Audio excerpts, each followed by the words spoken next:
Chapter 3, The Myth of One Truth. Everyone wants truth. A final answer. A clean conclusion that makes sense of everything. But here's the hard fact, truth is messy. It's filtered, shaped, and weaponized. What we call truth is often just what we've agreed on, or what we've been taught not to question. Spiritual people want divine truth.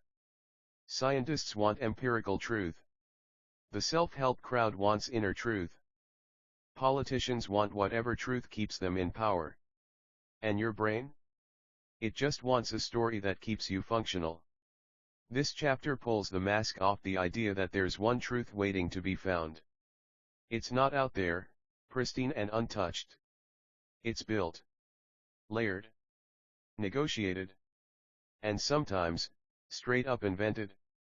Truth versus agreement. Start with this, truth isn't the same as fact. A fact is a point of data. Truth is the meaning we give it. Two people can look at the same event and walk away with two different truths, depending on what they believe, what they've lived through, and what they're afraid to admit. Take religion. Billions believe in different gods, or none at all. Each group thinks they've got the truth. But their version depends on geography, upbringing, language, trauma, and timing. You were born in Saudi Arabia? Allah is the truth. Born in Alabama? Jesus. Born in Shanghai? Maybe none of the above. Truth, then, is often a matter of context, not certainty. Science, the best lie we've got. Science is our most reliable tool for navigating the material world. But it's not infallible. It changes. What was true 100 years ago isn't necessarily true now. The Earth was flat, then round, then spinning around the sun. Now we're in a multiverse. Or a simulation. Or whatever comes next. The scientific method is humble at its best, it admits it doesn't know. But the way people use science, that's often just another dogma. A belief system dressed in lab coats. Science gives us models of reality, not reality itself. Just because we can describe the behavior of particles doesn't mean we understand the force behind them. Just because we can measure brain waves during meditation doesn't mean we've mapped the soul. Spiritual truths are built, too.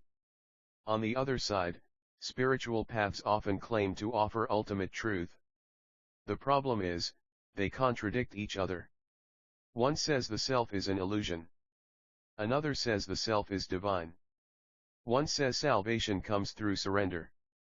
Another says it comes through discipline. Which one's right? Maybe none. Maybe all. Maybe they're just different ways of interacting with something too big to pin down. Spiritual truths might be like languages, they point to the same experience, but with different grammar, tone, and metaphor. The mistake is thinking any one of them is the original. They're all translations. Quantum strangeness and the collapse of certainty. Here's where things get weird. In the quantum world, reality isn't fixed until it's observed. Particles behave like waves until you measure them, then they decide to act like particles. That means consciousness affects what we see. Not because we're magical, but because perception and reality are linked at a fundamental level.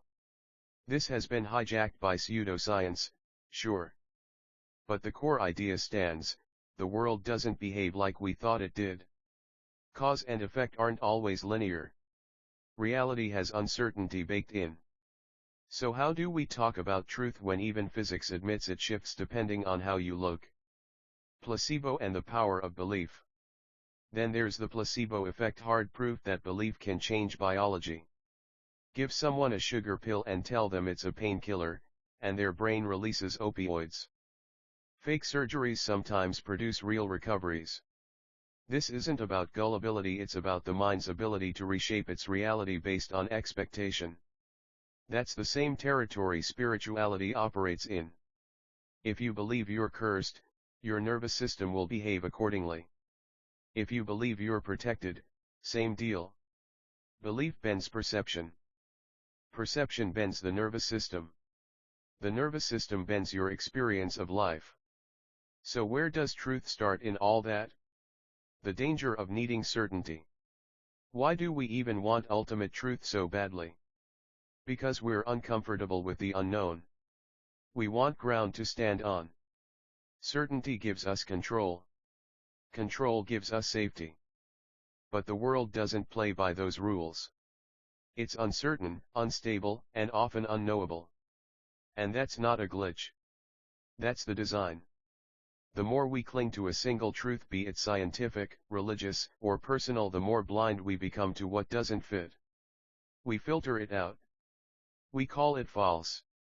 We double down. That's how cults form. That's how ideologies rot. Truth becomes a weapon instead of a mirror toward a truer truth. So where does that leave us? Maybe truth isn't a fixed point. Maybe it's a shifting field, a spectrum. Maybe it's what emerges when you stop looking for a final answer and start learning to live in the questions. You can hold multiple truths at once.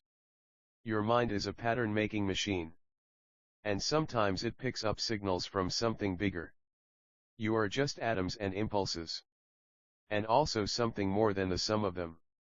Life is meaningless. And yet, full of meaning if you choose to see it that way. Paradox isn't weakness. It's the mark of a system complex enough to reflect reality. Closing the chapter. The myth of one truth is comforting. But it's a trap. It leads to arrogance, division, and stagnation. What we need instead is intellectual humility and spiritual flexibility. We need to admit what we don't know and let that shape us. In the next chapter, we go deeper into the unconscious, the hidden operator that drives most of our thoughts, emotions, dreams, and spiritual impulses. But remember this, your truth is not the truth. And that's not a loss, it's freedom.